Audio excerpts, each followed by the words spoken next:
Përmbledhja e ngjarjeve kryesore të ditës në Radio 7.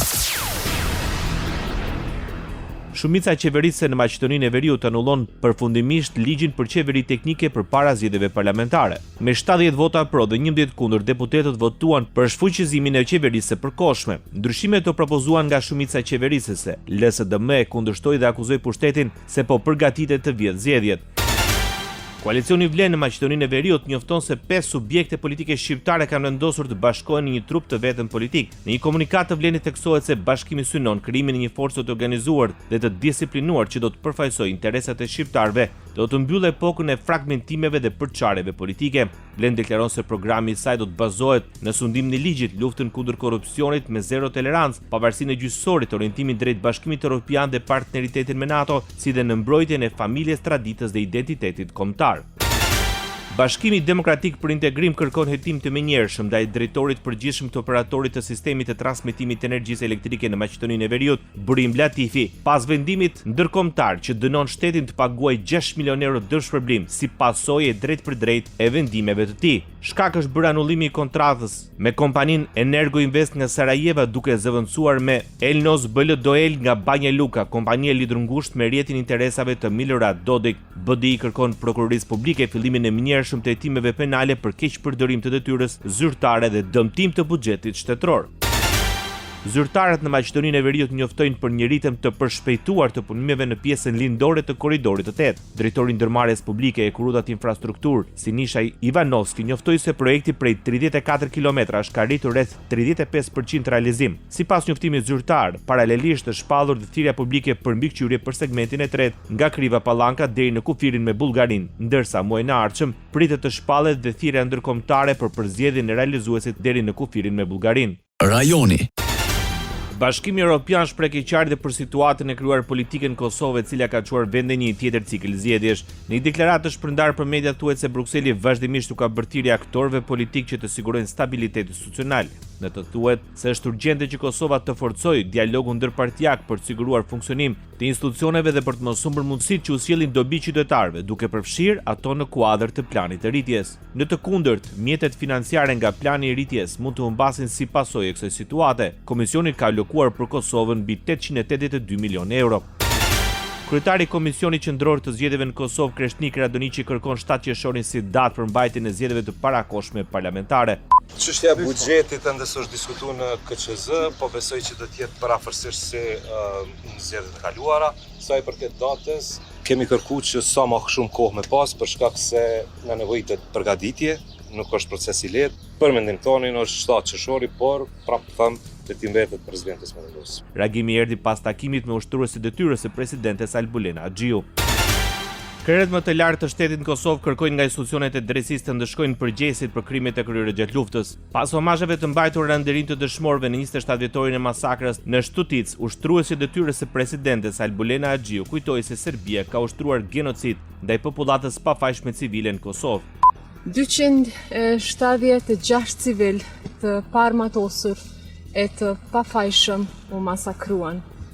Disa prej trupave u dogjën, ndërsa të tjerë u dërguan në rashk të Serbisë me qëllim që të fshihen gjurmët e krimit. Vrasjet e foshnjave, fëmijëve, vajzave, grave, pleqve janë dëshmi e gjenocidit të Serbisë në Kosovë. I pranishëm në këtë ceremoni, kryeministri në detyrë apeloi për vendosjen në vend të drejtësisë. Dhe ka përparime sa i përket edhe zbardhjes së fatit të pagjeturve të zhdukur me dhunë, por edhe sa i përket ndëshkimit të kriminalëve të Serbisë.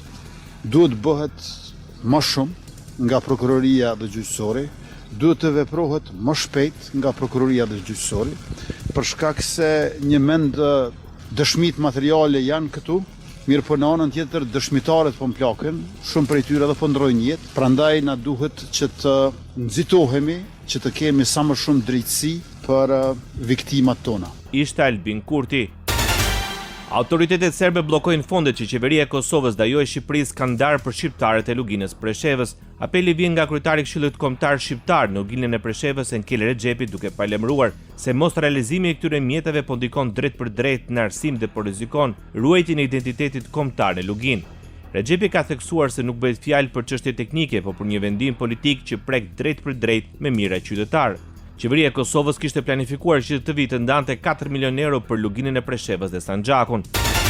Deputeti shqiptar në Parlamentin e Serbisë dhe kryetari i Partisë për Veprim Demokratik Shaib Kamberi dënoi bllokimin e fondit për luginën e Preshevës të ndarë nga qeveria e Kosovës. Kamberi thotë se edhe bankat po bëjnë instrument i diskriminimit politik ndaj shqiptarëve në Serbi. Ai akuzoi bankën Halbank që refuzoi donacione të ardhura nga Kosova për Këshillin Kombëtar Shqiptar, duke e cilësuar këtë veprim si diskriminim politik ndaj shqiptarëve në luginën e Preshevës. Në reagimi publik, Kamberi thotë se refuzimi i donacioneve po bëhet pa transparencë, pa vendim publik dhe pa arsyetim ligjor, duke i quajtur këtë nisëm precedent shqetësues dhe të papranueshëm. Kroacia i vlerëson si marrëzi deklarimet se së bashku me Shqipërinë dhe Kosovën ka përgatitje për sulm ndaj Serbisë. Presidenti i Kroacisë, Zoran Milanović, deklaroi se me njerëz që përhapin narrativa të tilla është vështirë të ndërtojnë marrëdhënie normale dhe miqësore. Duke folur për fqinjet, presidenti Zoran Milanović tha se Kroacia nuk e sheh askënd si armik dhe shpreson që askush të mos na konsiderojë seriozisht si armik. Ne dim kush jemi, e dim çfarë jemi të aftë, e dim se nuk kemi qenë armiq dhe duam të ndërtojmë marrëdhënie paqësore dhe të civilizuara në dobi të ndërsjellë dhe të gjithanshëm, deklaroi presidenti i Kroacisë. NATO nuk ka plane për uljen e numrit të trupave në Kosovë. Admirali Giuseppe Cavo Dragone konfirmoi se misioni i NATO-s në Kosovë mbetet shumë i rëndësishëm për stabilitetin e gjithë rajonit. Kam ardhur këtu me gjithë komitetin ushtarak nga 32 general dhe admiral nga 32 vendet anëtare të NATO-s që ata të kenë kontakt drejt për drejt me realitetin në terren. Tani ata i din gjërat për vendin tuaj, atë që ndodh këtu kjo sigurisht do të jetë shumë e dobishme kur ne të takojmë dhe marrim vendimet, deklaroi zyrtari i lartë i NATO-s. Duke folur për kapacitetet ushtarake, Dragone ka përmendur dhe angazhimin e shtuar të personelit në zonat të caktuara operimi si dhe përforcimin e trupave gjatë incidentit në veri të vitit 2023. Radio 7, zëri pozitiv i qytetit. Ministri i Financave i Shqipërisë Petrit Malaj ofroi përmirësimin e administrimit tatimor dhe doganor si shkaqet kryesore të përmirësimit të treguesit kryesor ekonomik për 3 mujorin e parë të vitit 2026. Këto rezultate reflektojnë jo vetëm një menaxhim më të kujdesshëm financiar nga ana jon, por edhe efektet konkrete të politikave që ne kemi ndërmarrë për garantimin e rritjes së qëndrueshme të ekonomisë shqiptare, por edhe të mbështetjes së biznesit dhe qytetarëve tanë. Në një konferencë për shtyp, Petrit Malaj deklaroi se të ardhurat totale për periudhën janar-mars arriten në 205.1 miliard lek ose rreth 13.3% më shumë se në të njëjtën periudhë të një viti më parë. Edhe të ardhurat nga tatimi mbi vlerën e shtuar patën një rritje prej 19.4% krahasuar me vitin 2025, ndërkohë që tatimi mbi fitimin u realizua në masën 115% të planit për këtë periudhë. Rritje vjetre edhe te kontributet e sigurimeve shoqërore dhe shëndetësore me rreth 8.9% më shumë se në 3 mujorin e parë 2025. Sipas ministrit, kjo ecuri pozitive mbështetet edhe nga zgjerimi i bazës së kontribuesve dhe rritje e pagave si në sektorin publik ashtu dhe në atë privat.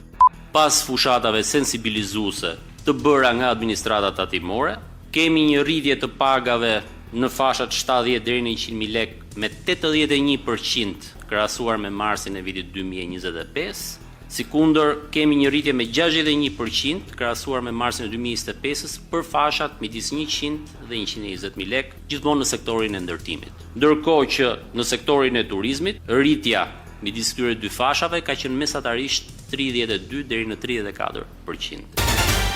Banka Botërore paralajmëron Shqipërinë për varësinë e saj nga turizmi për zhvillimin ekonomik të vendit.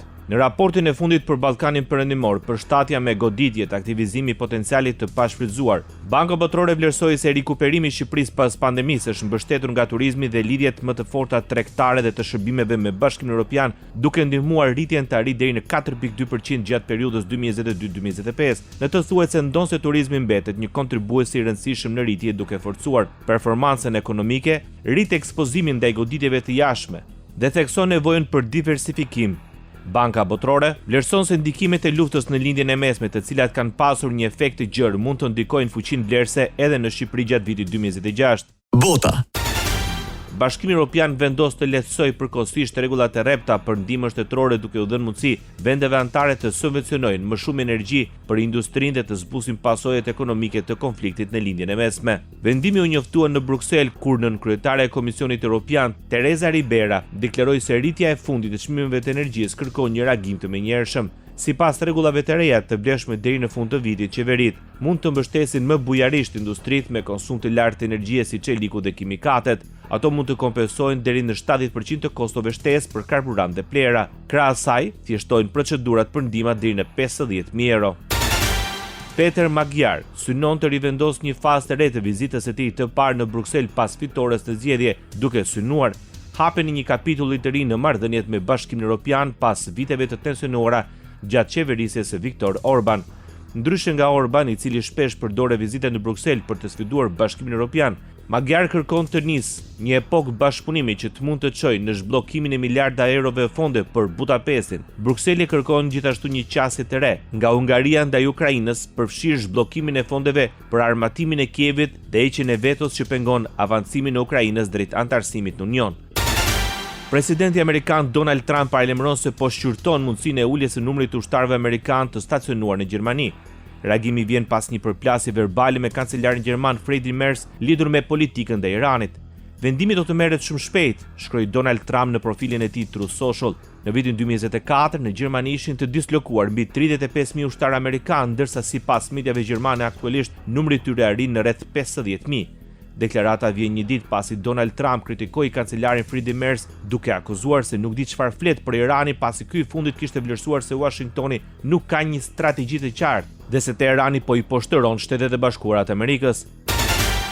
Armpushimi me Iranin duke se ka qenë kryefjala një bisede rreth 60 minuta mes presidentit rus Vladimir Putin dhe presidentit të Shteteve të Bashkuara të Amerikës Donald Trump. Vladimir Putin beson se vendimi i Donald Trump për të zgjatur armpushimin me Iranin është i saktë. Kjo duhet të ofrojë një mundësi për negociata dhe në përgjithësi të ndihmojë në stabilizimin e situatës, deklaroi zëdhënësi i Kremlinit Yuri Ushakov. Në të njëjtin bisedë, Putin propozoi një armpushim të përkohshëm me Ukrainën gjatë festimeve të 9 majit që shënon për vjetorin e mbarimit të luftës së dytë botërore. Sipas Kremlinit, Trump reagoi pozitivisht ndaj këtij propozimi. Ushakov shtoi se Trump beson se një marrëveshje për zgjidhjen e konfliktit në Ukrainë është e afërt. Ukraina paralajmëron shtimin e sulmeve ndaj Rusisë. Presidenti Volodymyr Zelensky deklaroi se sulmet brenda territorit të Rusisë në javët e fundit kanë synuar të shkatrojnë rafineritë e naftës, depot dhe portet dhe të paralizojnë burimin më të madh të financimit të Moskës për luftën e saj në Ukrainë, ndërsa çmimet globale u rritën për shkak të luftës të Iranit. Shërbimi i sigurisë së Ukrainës kishte raportuar një sulm të suksesshëm thellë brenda Rusisë, duke i quajtur atë si një fazë të re në përdorimin e armëve ukrainase për të kufizuar potencialin e luftës së Rusisë. Presidenti rus Vladimir Putin e përshkroi sulmin si provë të sulmeve në rritje të Ukrainës ndaj objektivave civile.